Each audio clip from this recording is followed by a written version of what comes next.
Right then, Gab. It looked like everything was going to work out. Carlo Ancelotti would go off into the sunset, fly to Brazil, and then take over the national team there. Xabi Alonso to come in for Real Madrid. That's for another time. But what's going on? Why is there such a delay? Why is there so much confusion, so many rumours surrounding the fact that Ancelotti may not take charge of Brazil? I think it's pretty simple. I think Ancelotti's been pretty clear. He's going to stay Real Madrid until Florentino tells him, thank you, Carleto, for the titles you've given us. We're going to move on. And that hasn't happened yet.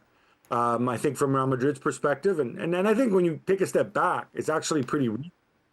They know he's likely to go at the end of the season. Do they want the headache of coming out now and saying, oh, by the way, Carleto's leaving at the end of the season, when they still have a slim chance, but they still have a chance to recover in La Liga? No, they don't think so. And I think for that reason, this is being stretched out. I don't think the door to the Brazil is closed in any way, although I also am not sure that he would want to go and take over straight away at the end of the season. Obviously, they have in January, so Brazil might need to get another interim coach at that stage. I'm not even sure he wants to go and coach necessarily in the Club World Cup. He might prefer to clear his head a little bit. But as far as I understand, he hasn't shut the door on Brazil at all, whereas I think it's highly unlikely that he will return as coach of Real Madrid next season, even though, of course, he has another year. And the suggestions that Brazil want him to hurry up and make a decision, they're not really holding any cards, though, at the moment, are they?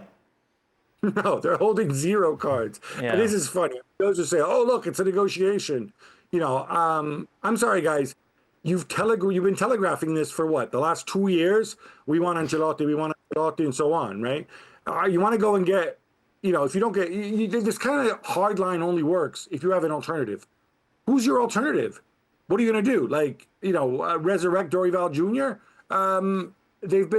They've put all their chips in the Ancelotti bandwagon. Now, is it possible they get some interim guy and does well in the friendlies in June, and Ancelotti's dragging his feet, and they say, all right, screw this, we'll stick with this guy? Yeah, sure, it's possible.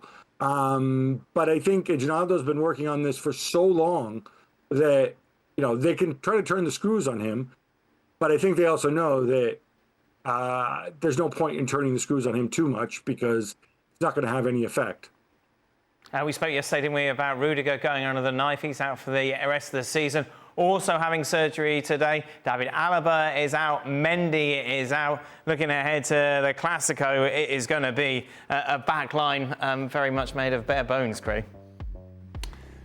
So it'll be Lucas Vázquez. Lucas Vázquez, yes. Raúl Asensio. Yes. Raúl Asensio, Fran Garcia. Yes. Tchouaméni.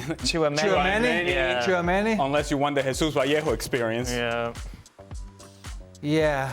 You don't want that? All right. I mean, even if they get to the Clásico still intact, yes, and that's a big if with the Celta Vigo game at the weekend, you're coming up against arguably the best attack in European football, and that's your back line. That's a problem. It is going to be a problem. We'll, of course, be discussing at length how they solve that problem next week. We'll be live in Barcelona for El Clásico and the build-up to it as well. Be sure to join us. 10:15 Eastern is the kickoff. Our coverage begins 9 a.m. on ESPN and ESPN+. Meanwhile, taking you through what happened yesterday, of course, PSG with that victory against Arsenal. I have no idea what any of these says. Let's get some reaction, shall we, from Arteta and Luis Enrique. Before the match, Declan Rice has picked up saying, if we don't have the ball, we die. Was the message from you to your players about having control about every single minute against this PSG side? You cannot. Again, this is one of the best. It's beating all the English teams, the best teams in this country. So you cannot dominate this team 95 minutes. Impossible. Forget about it.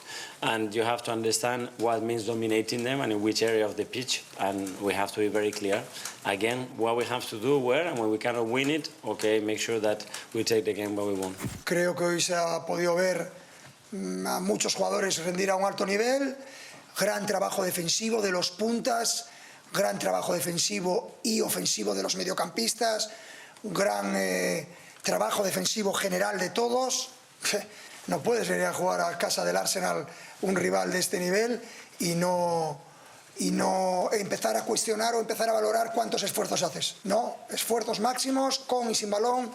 Creo que hemos mostrado una versión muy buena con balón, con mucha personalidad, y una versión todavía incluso mejor sin balón. We are half-time, and my message has been exactly the same.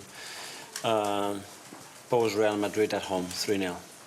Is we have to go to Paris and win the game, and we are more than capable of doing it.